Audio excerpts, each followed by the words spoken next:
विश्वास ऐसी शक्ति है जिससे उजड़ी दुनिया में फिर से प्रकाश लाया जा सकता है। इसीलिए खुद पर भरोसा रखें और चलते रहें। नमस्कार। हिंदी साहित्य श्रृंखला के अंतर्गत हिंदी के प्रमुख आलोचकों की सीरीज में आप सभी का स्वागत है। उपन्यास और कहानी के विशेष संदर्भ में आज जिस आलोचक के कथनों को हम देखेंगे वो हैं डॉक्टर गोपाल राय। तो आइए जानते हैं डॉक्टर गोपाल राय के बारे में। डॉक्टर गोपाल राय का जन्म 13 जुलाई 1932 को बिहार के बक्सर जिले के चुन्नी गांव में हुआ था। एक यायावर पर्यटक के संघर्ष और फक्कड़पन को अपने व्यक्तित्व में जीवंत किए पटना विश्वविद्यालय के पूर्व हिंदी विभागाध्यक्ष प्रोफेसर गोपाल राय हिंदी के वरिष्ठतम आलोचकों की पंक्ति में अग्रगण्य हैं। इनके रचना कार्य की बात करें तो पिछले 50 वर्षों की लंबी साहित्यिक यात्रा में गोपाल राय ने हिंदी कहानी और उपन्यास के व्यापक फलक को अपनी तत्वदर्शी समीक्षा दृष्टि से समृद्ध किया है। हिंदी कहानी का इतिहास, हिंदी उपन्यास का इतिहास, उपन्यास का शिल्प, उपन्यास की संरचना जैसे अनेक विषयों पर केंद्रित गंभीर आलोचनात्मक कार्य के साथ साथ 2 खंडों में प्रकाशित हिंदी उपन्यास कोश और 14 खंडों के विशाल हिंदी साहित्य शब्दकोश आपकी निरंतरगामी सृजनशीलता के परिचायक हैं। इनके संपादकीय कार्यों की बात करें तो हिंदी जगत में प्रोफेसर गोपाल राय को साहित्यिक समालोचना की अग्रणी पत्रिका समीक्षा के संपादक के तौर पर भी पहचाना जाता है, जिसने हिंदी में न केवल साहित्यिक पत्रकारिता की कई उत्कृष्ट परंपराओं को स्थापित किया, बल्कि अपने समय की साहित्यिक सूझ और समझ को भी गहराई के साथ जांचा और परखा। हिंदी में शोध कर्म की स्तरीयता और प्रामाणिकता के लिए निरंतर कटिबद्ध प्रोफेसर गोपाल राय का अवदान अकादमिक और साहित्यिक जगत में समान रूप से स्वीकृत है। आप हिंदी के विकास से जुड़ी अनेक उच्च स्तरीय सरकारी और गैर सरकारी संस्थाओं की समितियों से संबद्ध रहे हैं। पुरस्कारों की बात करें तो एकला चलो रे के कर्मठ संकल्प बोध के साथ निरंतर सक्रिय और विभिन्न संस्थाओं के प्रतिष्ठित पुरस्कारों से अनेक बार सम्मानित गोपाल राय को उनकी लंबी साहित्यिक यात्रा के लिए केंद्रीय हिंदी संस्थान द्वारा महापंडित राहुल सांस्कृत्यायन पुरस्कार भी दिया गया है। तो इनके द्वारा प्रकाशित पुस्तकें हिंदी कथा साहित्य और उसके विकास पर पाठकों की रुचि का प्रभाव 1966 में हिंदी उपन्यास कोश खंड 1, हिंदी उपन्यास कोश खंड 2, उपन्यास का शिल्प अज्ञेय और उनके उपन्यास, हिंदी भाषा का विकास, हिंदी कहानी का इतिहास 1, हिंदी कहानी का इतिहास 2 और हिंदी कहानी का इतिहास 3, यानी कि इनको 3 खंडों में जो है इन्होंने प्रकाशित किया है। और उपन्यास की पहचान श्रृंखला के अंतर्गत शेखर एक जीवनी, गोदान नया परिप्रेक्ष्य, रंगभूमि पुनर्मूल्यांकन, मेला अंचल, दिव्या, महाभोज, हिंदी उपन्यास का इतिहास, उपन्यास की संरचना, अज्ञेय और उनका कथा साहित्य। तो इस तरह से उपन्यास और कहानी के संबंध में इनके द्वारा प्रकाशित ये पुस्तकें हैं प्रकाशन वर्ष के साथ। आगे देखें कि पंडित गौरीदत्त कृत देवरानी जेठानी की कहानी, हिंदी साहित्य शब्दकोश, राष्ट्रकवि दिनकर, जुलाई 1967 से समीक्षा पत्रिका का कई वर्षों तक इन्होंने संपादन प्रकाशन किया। और इनके निधन की बात करें तो 25 सितंबर 2015 को इनका निधन हो गया था। आइए अब देखते हैं इनके द्वारा प्रमुख कथनों को जो इन्होंने उपन्यास और कहानी के संदर्भ में कहे हैं। तो हिंदी उपन्यास के संदर्भ में इनका मानना था कि 20वीं शताब्दी के अंत के साथ हिंदी उपन्यास की उम्र लगभग 130 वर्ष की हो चुकी है। बड़े ही बेमालूम ढंग से 1870 ईस्वी में पंडित गौरीदत्त की देवरानी जेठानी की कहानी के रूप में इसका जन्म हुआ, जिसकी तरफ लगभग 100 वर्षों तक किसी का ध्यान भी नहीं गया। और कहते हैं कि उपन्यास साहित्य की प्रमुख विधाओं में सबसे आधुनिक विधा है। और लिखते हैं कि इस दृष्टि से सौभाग्यशाली लाला श्रीनिवास दास का परीक्षा गुरु 1882 में रहा, जिसे हिंदी का प्रथम उपन्यास होने का गौरव प्राप्त हो गया।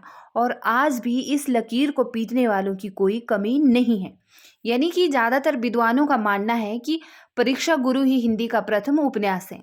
आगे देखिए कि प्रस्तुत पंक्तियों के लेखक ने पुष्ट तर्कों के आधार पर देवरानी जेठानी की कहानी को हिंदी के प्रथम उपन्यास के रूप में स्वीकार किया है और 1870 ईस्वी से 2000 ईस्वी तक की अवधि में हिंदी उपन्यास के ऐतिहासिक विकास को समझने का प्रयास किया है। अब देखिए, कुछ विद्वान जो हैं देवरानी जेठानी की कहानी को हिंदी का प्रथम उपन्यास मानते हैं, तो कुछ विद्वान परीक्षा गुरु को हिंदी का प्रथम उपन्यास मानते हैं।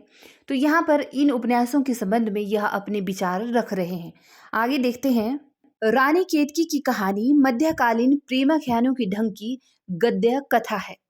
कहानी की सबसे प्रमुख विशेषता यह है कि इसमें पहली बार परंपरा से हटकर कथा कहने का प्रयास किया गया है।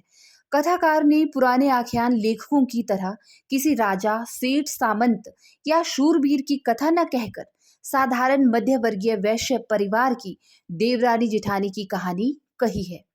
देवरानी जेठानी की कहानी केवल स्त्री शिक्षा की कहानी नहीं है, वरन यह 19वीं शताब्दी के मध्यवर्गीय बनिया समाज के जीवन का प्रतिनिधि यथार्थ चित्रण भी है। तो देवरानी जेठानी कहानी के संबंध में आलोचना करते हुए गोपाल राय जी कहते हैं कि यह कहानी किसी सेठ या किसी राजा या सामंत या सूरवीर के बारे में नहीं है, बल्कि एक मध्यम वर्गीय वैश्य परिवार की कहानी है, जिसमें स्त्री शिक्षा के साथ बनिया समाज के यथार्थ का चित्रण भी किया गया है।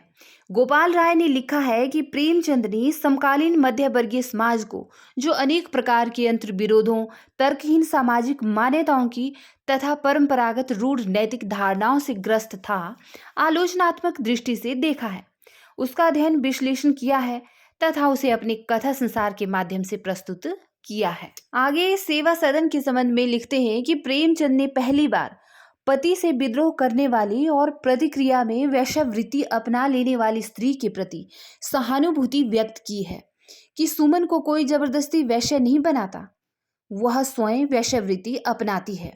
सामाजिक मजबूरियां उसे वैश्या बनाती हैं। वह वैश्या बनकर अपने पति से ही नहीं बल्कि पूरे समाज से प्रतिशोध लेती हैं।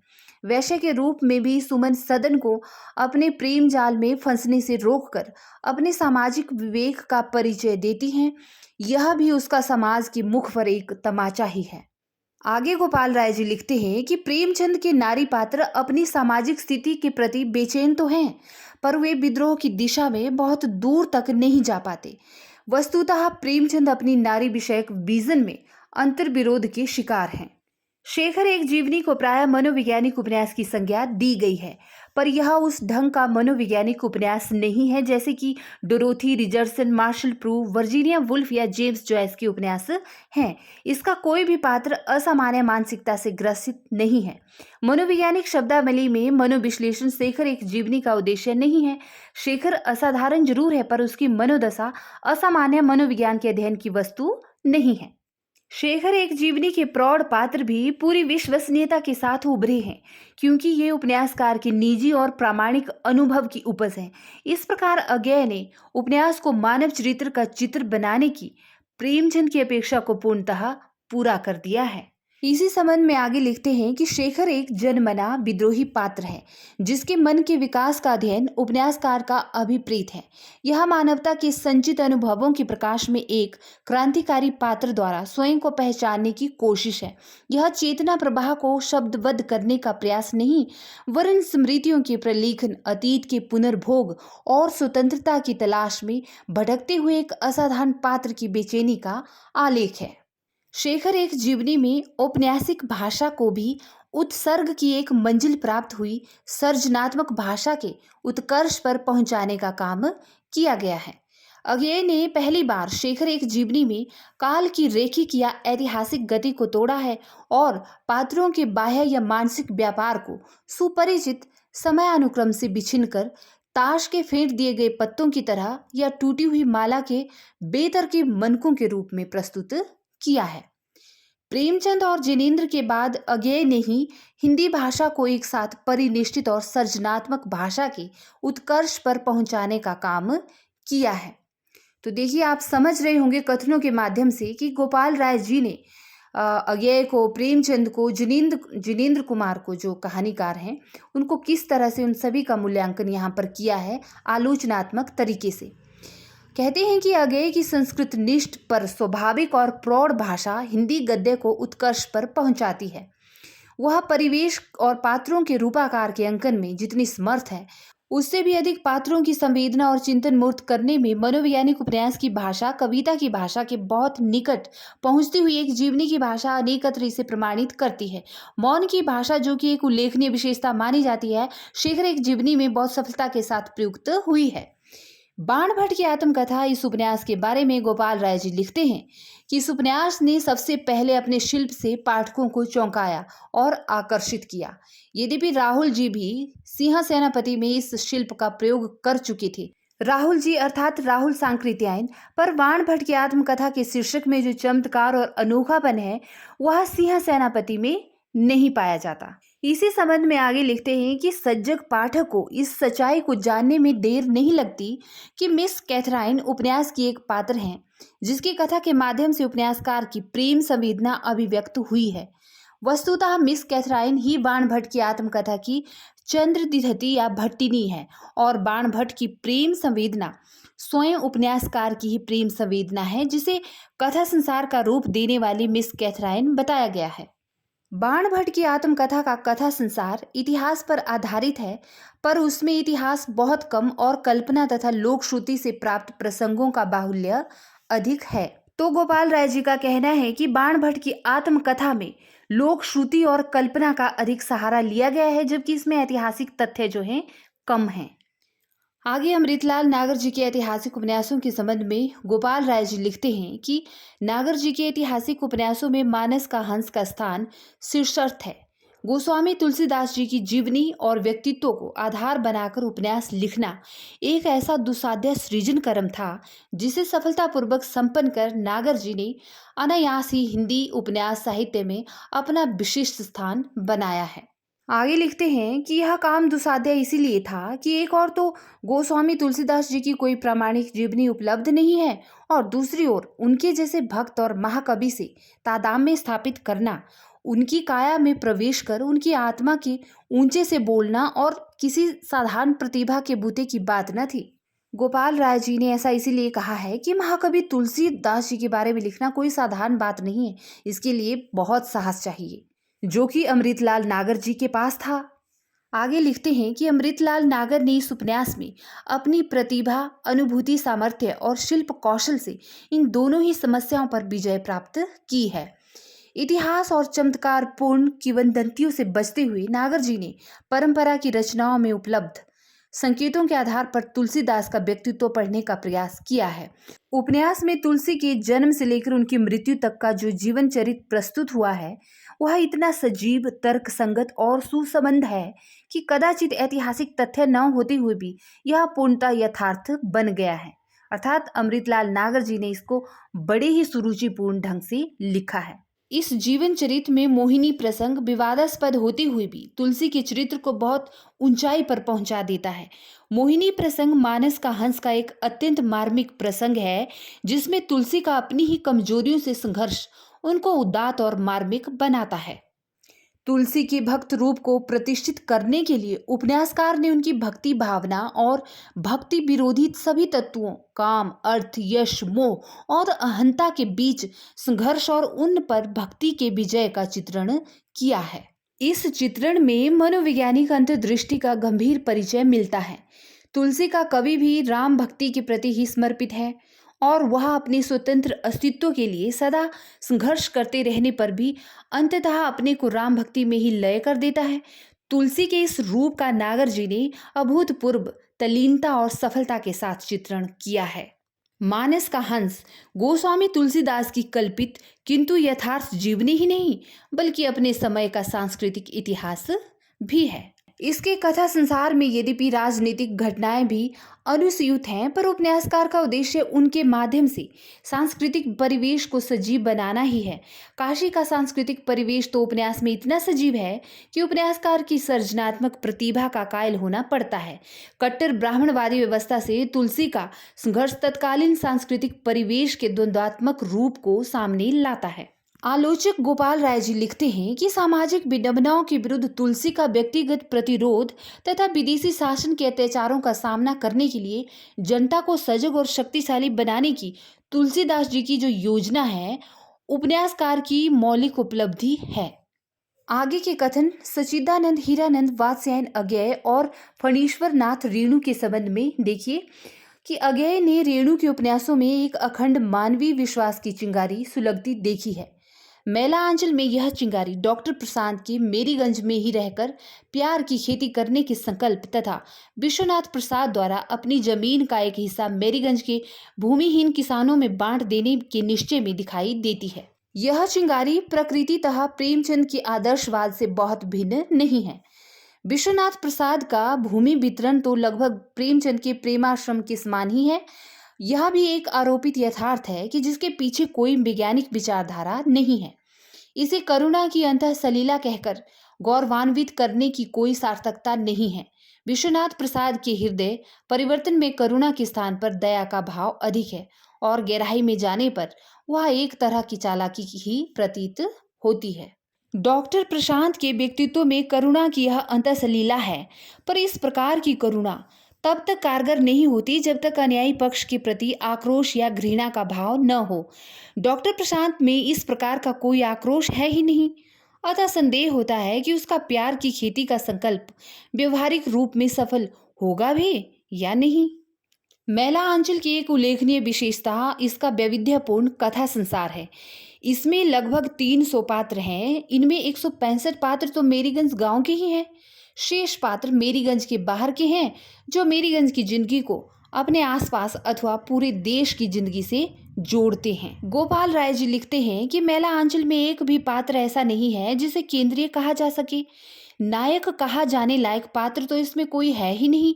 लगभग आधा दर्जन पात्र डॉक्टर प्रशांत, विश्वनाथ प्रसाद, कालीचरण, बालदेव, कमली, लक्ष्मी आदि किंचित प्रमुखता प्राप्त करते हैं, पर वे सब मिलकर भी मैला आंचल की पूरी कहानी या कथ्य का प्रतिनिधित्व नहीं करते। आगे लिखते हैं कि वस्तुतः रेणु ने अपने कथ्य के अनुरूप ही अपने पात्रों का संसार भी निर्मित किया है।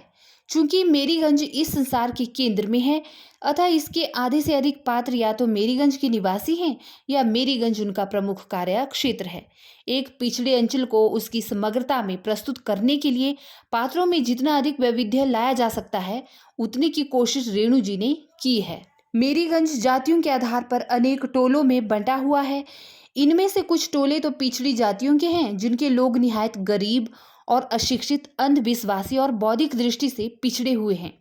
उपन्यासकार ने इस वर्ग से लगभग 100 पात्रों का चयन किया है, जिनके नामकरण से लेकर व्यक्तित्व रचना तक में उसने अत्यंत सावधानी का परिचय दिया है। मेरीगंज के विभिन्न जातियों वाले टोलों के विशिष्ट सामूहिक चरित्र निर्माण में रेणु ने अद्भुत अवलोकन क्षमता और सृजनशीलता का परिचय दिया है। कालीचरण मैला आंचल का सर्वाधिक सक्रिय और जीवंत पात्र है। वह हिंदी उपन्यास में गोबर और बल्चनमा की परंपरा की अगली कड़ी है। कालीचरण पिछड़े और उपेक्षित अंचल की नई पीढ़ी के विद्रोह को मुखरित करता है। गोपाल राय जी लिखते हैं कि आलोचकों ने एक स्वर से मेरीगंज को मैला आंचल के नायक के रूप में स्वीकार किया है। सर्वप्रथम नलिन बिलोचन शर्मा ने मेरीगंज को एक पात्र के रूप में देखने की दृष्टि प्रदान की थी। मैला आंचल में अपेक्षाकृत प्रमुख पात्र 7 हैं, गौण पात्र 30 हैं और मात्र उल्लेखित होने वाले योग्य जो पात्र हैं वह लगभग 200 हैं। पर प्रमुख पात्रों में से एक भी पात्र नायक की संज्ञा पाने लायक नहीं है। प्रशांत और कालीचरण दोनों नायक बनते बनते रह गए हैं। इस तरह मेरीगंज पूरे उपन्यास की कथा पर हावी रहता है। उपन्यासकार ने किसी पात्र को मेरीगंज से बड़ा नहीं बनने दिया है, अतः यह मानना असंगत नहीं है कि मैला आंचल में मेरीगंज की कल्पना एक पात्र के रूप में ही की गई है। मेरीगंज ही मैला आंचल का विषय है, अतः उसकी प्रस्तुति उपन्यास के केंद्रीय पात्र के रूप में उसे स्पष्ट और संपूर्ण व्यक्तित्व प्रदान करते हुए की गई है। अतः गोपाल राय जी लिखते हैं कि अंत में रेणु के प्रसंग में 2 बातों का उल्लेख आवश्यक हो जाता है। प्रथम यह कि रेणु हिंदी में आंचलिक उपन्यास के जन्मदाता के रूप में प्रसिद्ध हैं। यद्यपि ऐतिहासिक दृष्टि से इस मान्यता को चुनौती दी जा सकती है, पर उपन्यास में आंचलिकता के तत्वों को उन्होंने ऐसी सर्जनात्मक सार्थकता प्रदान की है जो उनके पहले या बाद फिर किसी में भी दिखाई नहीं पड़ी। इस दृष्टि से रेणु आंचलिक उपन्यास के प्रतिष्ठापक कहे जा सकते हैं। आंचलिक उपन्यास का आंदोलन तो उनसे ही आरंभ हुआ माना जाता है। राग दरबारी के संबंध में देखिए, गोपाल राय जी लिखते हैं कि उत्तर प्रदेश के पूर्वांचल के एक कस्बा नुमा गांव शिवपालगंज की यह कहानी है। राग दरबारी में उस गांव की जिंदगी का दस्तावेज जो स्वतंत्रता प्राप्ति के बाद ग्राम विकास और गरीबी हटाओ के आकर्षक नारों के बावजूद भी घिसट रही है। इस जिंदगी का चित्रण इसके पूर्व नागार्जुन, रेणु, रामदास मिश्र, शिव प्रसाद सिंह आदि भी कर चुके हैं, पर श्रीलाल शुक्ल ने इसे एक एक्सरे के रूप में देखा है और बड़ी निर्ममता के साथ इसका चित्रण किया है। तो यहाँ से एक लाइन में प्रश्न बन सकता है कि श्रीलाल शुक्ल ने राग दरबारी को किस रूप में देखा है? तो एक्सरे के रूप में। इसी संबंध में आगे देखिए कि प्रेमचंद के जमाने का ग्रामीण किसान गरीब और असहाय होते हुए भी कतिपय मूल्यों से जुड़ा था। उसके चरित्र में सहजता, सरलता और धर्म भाव था, पर आजादी के 2 दशक बाद वह वैसा नहीं रह गया। राजनीति की गंदगी गांव में भी पहुंच गई। पंचायतों, ग्राम सभाओं, सहयोग समितियों और स्कूलों कॉलेजों की प्रबंध समितियों के चुनाव में वे सभी हथकंडे और घृणित उपाय काम में लाए जाने लगे जो विधानसभा या संसद के चुनाव में लाए जाते थे। चोरी, डकैती, दादागिरी, गबन, भ्रष्टाचार आदि के मामलों में गांव शहरों से होड़ लेने लगे थे। राग दरबारी में भी इसी यथार्थ का चित्रण तफसील से किया गया है। गोपाल राय जी लिखते हैं कि पर उपन्यास के रूप में राग दरबारी एक असफल कृति है। इसका कारण यह है कि उपन्यास और व्यंग्य जैसे 2 परस्पर विरोधी अनुशासनों को एक दूसरे से जोड़ने का प्रयास किया गया है। व्यंग्य के लिए कथा का उपयोग लाभदायक होता है, पर उसके लिए उपन्यास का ढांचा भारी पड़ता है। राग दरबारी का उपन्यासकार भी ग्रामीण कस्बाई जिंदगी का आलोचक अधिक बन गया है और उसका अनुभूति प्रेरित सर्जक कम। अतः बहुत सी स्थितियां और प्रसंग आत्यंतिक रूप से उपहासप्रद बन गए हैं। आगे का कथन देखिए कि यशपाल उपन्यासकार के रूप में अज्ञेय की तरह ही आतंकवादी राजनीतिक आंदोलन के उपज थे, पर अज्ञेय का आतंकवाद जहां किसी विचारधारा के अभाव में फल्गु नदी की तरह किसी निश्चित लक्ष्य पर पहुंचने के पहले ही बिखर गया, वहां यशपाल का आतंकवाद मार्क्सवाद में विलीन हो गया। तो यहाँ पर जो है यशपाल को जो है अज्ञेय के साथ यहाँ पे तुलनात्मक ढंग से वर्णित किया गया है। यशपाल कृत झूठा सच के दूसरे भाग देश का भविष्य में डॉक्टर गोपाल राय के शब्दों में स्वतंत्रता प्राप्ति के बाद के दशक में देश के विकास और भावी निर्माण में बुद्धिजीवियों और नेताओं की प्रगतिशील और प्रतिगामी भूमिका का यथार्थांकन किया गया है। आगे का कथन देखिए कि कृष्णा सोबती के प्रथम मुकम्मल उपन्यास जिंदगी नामा में, जो कि 1979 में आया था, उनकी भाषाई प्रयोग अस्वाभाविक और असर्जनात्मक हो गई है, क्योंकि हर भाषा की तरह हिंदी में भी अन्य किसी भाषा का मिश्रण एक ही सीमा तक सर्जनात्मक होता है। क्योंकि गोपाल राय जी का मानना है कि कृष्णा सोबती ने जिंदगी नामा में परिनिष्ठित हिंदी को पंजाबी प्रयोगों से आक्रांत कर दिया है, जिससे वह हिंदी के पाठकों के लिए प्रायः अबोधगम्य, बोझिल और कृत्रिम हो गई है। यथार्थवाद के नाम पर किसी भाषा को इस सीमा तक विरूपित नहीं किया जा सकता कि वह आपकी पहचान ही खो दे। यहाँ पर गोपाल राय जी ने कृष्णा सोबती के जिंदगी नामा का विरोध इसीलिए किया है कि कहीं ना कहीं उन्हें लगता है कि है तो यह हिंदी का उपन्यास, लेकिन इसमें उर्दू के ज़्यादातर शब्दों का प्रयोग किया गया है, जिससे कि वह हिंदी पाठकों के लिए थोड़ी सी बोझिल और अबोधगम्य हो गई है। जिंदगी नामा के आरंभ में छपे वक्तव्य के अनुसार यह एक ऐसा इतिहास है जो लोकमानस की भागीरथी के साथ बहता, पनपता और फैलता है और जन सामान्य के सांस्कृतिक पुख्तापन में जिंदा रहता है। गोपाल राय जी लिखते हैं कि जिंदगी नामा 20वीं शताब्दी के 15 वर्षों में पंजाब के किसानों, ग्रामीणों के जीवन का चित्रण है। यह जिंदगी निखालिस यथार्थ के रूप में सामने आती है। पंजाबी किसानों की मेहनत मशक्कत से भरी अक्खड़, संतुष्ट और मुक्त जिंदगी, जिसमें कि महाजन का शोषण और पुलिस का आतंक भी कोई ज्यादा हलचल पैदा नहीं करता। सांप्रदायिक भेदभाव से रहित सहयोग और सद्भाव, हंसी खुशी और छोटे मोटे गमों से भरे दिन रात, ब्रिटिश शासन की अजेयता के प्रति आस्था आदि छोटे छोटे ऐसे यथार्थ और प्यारे चित्र उपन्यास में भरे पड़े हैं। उपन्यास के अंतिम हिस्से में प्रथम विश्व युद्ध के समय ब्रिटिश सरकार द्वारा जवानों की सेना में जबरन भर्ती और युद्ध कोष की वसूली से उत्पन्न आशंका, आतंकवादियों की छिटपुट हरकतों से उनके प्रति ब्रिटिश हुकूमत के दमनकारी रवैया आदि के उल्लेख भी यहाँ पर प्राप्त होते हैं। इस प्रकार जिंदगी नामा अपनी शीर्षक की सार्थकता को प्रमाणित करता है, पर इसमें वह विजन नहीं है जो किसी उपन्यास को महान या पुरस्करणीय बनाता हो। इसका कथा संसार चित्रों के एल्बम के रूप में है, जिसमें कोई लय या प्रवाह नहीं है। संवेदनात्मक गहराई और तीव्रता के अभाव के कारण औपन्यासिक संसार बबूल के जंगल से प्रतीत होते हैं। तो ऐसा मानना है आपके आलोचक प्रोफेसर डॉक्टर गोपाल राय जी का। इसी संबंध में आगे लिखते हैं कि मानवीय संबंधों की मोहकता, कटुता, जटिलता या किसी प्रकार की वैचारिक चिंता की कमी के कारण उपन्यास अनाकर्षक हो गया है। लोक गीतों, बाल गीतों, किस्सा कहानियों, चुटकुलों आदि के बहुल प्रयोग कोई गहरा प्रभाव पैदा नहीं करते। लोक कथाओं, प्रथाओं के अनावश्यक विवरण भी उचाने वाले हैं। आंचलिक बोध अनावश्यक रूप से उपन्यास पर हावी हो गया है और जिंदगी नामा में दृश्यों का ही एकाधिपत्य है, पर ये दृश्य कम, वार्तालाप अधिक हैं। इन्हें जोड़ने वाले कथाकार की भूमिका रंग निर्देशक जैसी है। इसके फलस्वरूप कथा रस तो बाधित हुआ ही है, प्रयोग की कोई सार्थकता भी प्रमाणित नहीं होती। तो इस तरह से गोपाल राय जी ने जिंदगी नामा उपन्यास की आलोचना की है। और आगे देखिए आपका बंटी, जो मनु भंडारी का उपन्यास है, इसमें मनु भंडारी ने तलाकशुदा पति पत्नी और उनकी शिशु संतान को केंद्र में रखकर उसके चारों ओर की स्थितियों का ऐसा जाल बुना है तथा उसकी वास्तविकता का ऐसा चित्र प्रस्तुत किया है जो संवेदनशील और विचारवान को झकझोर देता है। गोपाल राय जी ने लिखा है। आगे देखिए, इसमें दाम्पत्य संबंध का विघटन और नए सिरे से नए संबंध बनाकर जीने का आग्रह आधुनिक जीवन की सच्चाई है, पर इस स्थिति की जटिलता चुनौतीपूर्ण और त्रासद हो जाती है जब इसके बीच कोई संवेदनशील बाल संतान आ खड़ी होती है। मनु भंडारी ने इस आधुनिक जटिल स्थिति का गहरी संवेदनशीलता और तीखे बोध के साथ अंकन किया है। इस स्थिति की मूल संवेदना तो बंटी की पीड़ा ही है। अपने माता पिता के संबंध विच्छेद और उनकी नए सिरे से दाम्पत्य संबंध शुरू करने के कारण अनचाहे अस्तित्व में परिणत हो गया है। पर तलाकशुदा पति पत्नी के नए संबंधों की मांग और संतान के प्रति संवेदनशीलता के तनाव का अंकन भी गहरी मनोवैज्ञानिक समझ के साथ किया गया है। विषय के प्रामाणिक बोध और संवेदनशीलता के साथ शिल्प और भाषा के सर्जनात्मक उपयोग ने आपका बंटी को श्रेष्ठ उपन्यासों की पंक्ति में अवस्थित कर दिया है।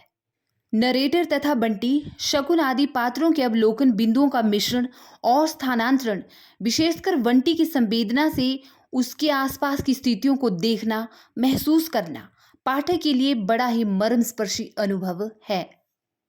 गोपाल राय जी के अनुसार इस तरह हिंदी उपन्यास में विवाहपूर्ण प्रेम का अंकन भी रहस्य कथा उपन्यास से ही आरंभ होता है।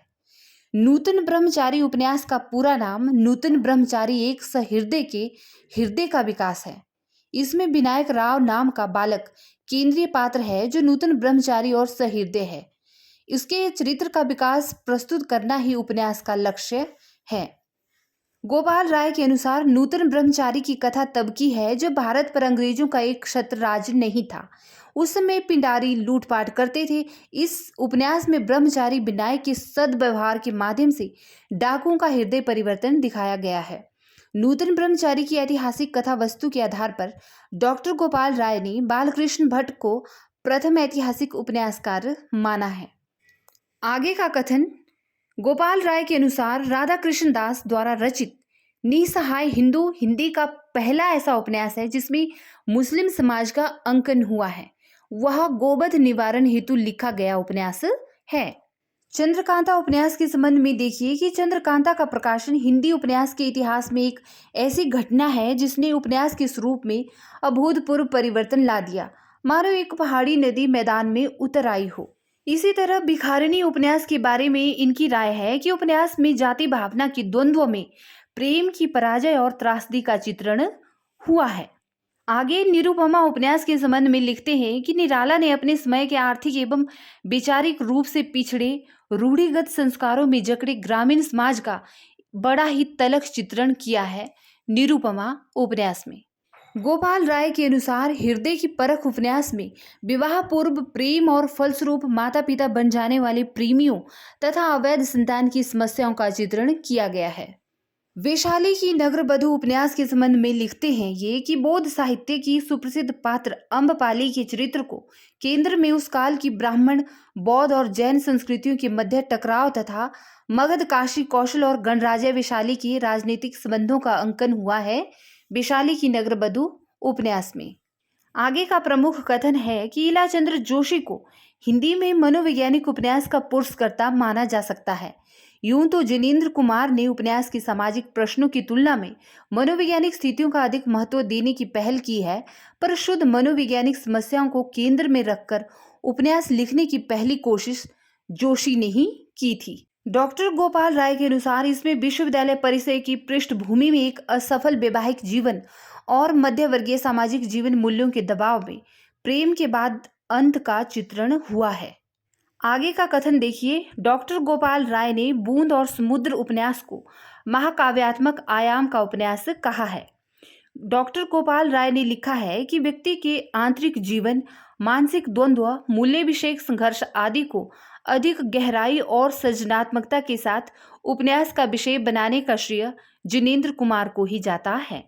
गोपाल राय के अनुसार भूले बिसरे चित्र में 3 पीढ़ियों की सोच और मानसिकता के बदलाव, पुरानी पीढ़ी के साथ नई पीढ़ी के संघर्ष, औपनिवेशिक शासन के प्रति बुद्धिजीवी वर्ग के मोहभंग और विद्रोह का अंकन किया गया है। गोपाल राय के अनुसार भगवती चरण वर्मा जी के पूर्व हिंदी में सही अर्थों में ऐतिहासिक उपन्यास का अभाव था, अर्थात भगवती चरण वर्मा से पहले हिंदी में जो है ऐतिहासिक उपन्यास बहुत ही कम लिखे गए हैं, ऐसा मानना रहा है हमारे प्रोफेसर डॉक्टर आलोचक गोपाल राय का। आगे का कथन इन्हीं के शब्दों में कि वैज्ञानिक इतिहास बोध के साथ बुंदेलखंड अंचल के जातीय गौरव की गाथा वृंदावन लाल वर्मा के उपन्यासों में पूरी मार्मिकता के साथ प्रस्तुत हुई है। इसी तरह से इन्होंने वृंदावन लाल वर्मा कृत झांसी की रानी लक्ष्मीबाई को ब्रिटिश कालीन भारतीय इतिहास पर आधारित हिंदी का प्रथम उपन्यास माना है। अनाम दास का पोथा उपन्यास को आख्यान भी कहा गया है। डॉक्टर गोपाल राय ने अनाम दास का पोथा का लक्ष्य औपनिषदिक अध्यात्म चिंतन का पुनराख्यान नहीं, वरन उसकी आज की जिंदगी के अनुरूप व्याख्या माना है। इस तरह से राहुल सांकृत्यायन के ऐतिहासिक उपन्यासों के संदर्भ में डॉक्टर गोपाल राय लिखते हैं कि इनमें इतिहास कम, ऐतिहासिक यथार्थ अधिक है। ऐतिहासिक व्यक्तियों और उनसे संबंध घटनाओं के ब्यौरेवार वर्णन भी कम है। उन्होंने ऐतिहासिक यथार्थ पर अधिक बल दिया है। गोपाल राय जी लिखते हैं कि वस्तुतः पानी के प्राचीर और जल टूटता उपन्यासकार के एक ही संपूर्ण जीवन के अंग हैं, पर इस बीजन में घाघरा ताप्ती की वह अभावग्रस्त और अभिशप्त ग्रामीण क्षेत्र है जो स्वतंत्रता प्राप्ति के बाद सुखी जीवन के सपने देख रहे थे। तो इस तरह से डॉक्टर गोपाल राय ने निर्मल वर्मा को अवसाद, निराशा, अलगाव बोध, संत्रास भाव और मन की अंधकार भरी गुफा में भटकने वाली चेतना का उपन्यासकार कहा है। तो ये थे डॉक्टर प्रोफेसर आलोचक गोपाल राय के प्रमुख कथन विभिन्न संदर्भों में, अर्थात कहानी और उपन्यास के संदर्भ में विशेषकर। और इस तरह से आलोचकों की यह सीरीज भी समाप्त होती है। तो आप सभी से निवेदन है कि वीडियो को पहले की तरह प्यार दीजिए। बीच में जो थोड़ी बहुत दूरी आ गई थी उसे एक मजबूरी समझ के इग्नोर कीजिए, बट वीडियोस को लाइक कीजिए, अपना समर्थन दीजिए और इसी तरह से अपना प्यार देते रहें। और किसी ने क्या खूबसूरत बात कही है कि कामयाबी का इंतजार करने से बेहतर है कि उसके लिए कोशिश की जाए, क्योंकि कोशिश करना और सीखना एक विद्यार्थी, शिक्षार्थी या अध्यापक का विशेष गुण ही नहीं, बल्कि एक अच्छे इंसान का सर्वोपरि गुण है। तो इन्हीं सुंदर पंक्तियों के साथ अपनी वाणी को विराम देती हूँ। फिर मिलती हूँ आप सबसे एक नई सीरीज के साथ। नमस्कार।